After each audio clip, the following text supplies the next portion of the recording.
այն օրակարգը։ Սա մեր կառավարության վերջին հերթական նիստն է։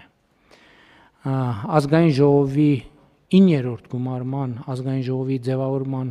առիթով եւ այդ օրը սահմանադրությամբ նախատեսված կարգով մենք գիրակի օրը հրաժարական ենք տալու, որից հետո Հանրապետության նախագահը վարչապետ կնշանակի խորհրդարանական մեծամասնության ներկայացրած թեկնածուին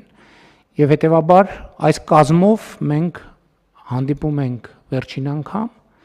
Ես ուզում եմ բոլոր ներկաներին շնորհակալություն հայտնել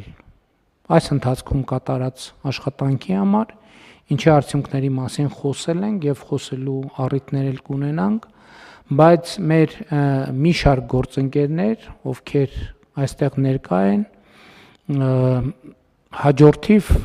գործունեության այլ ոլորտում են շարունակելու իրենց աշխատանքը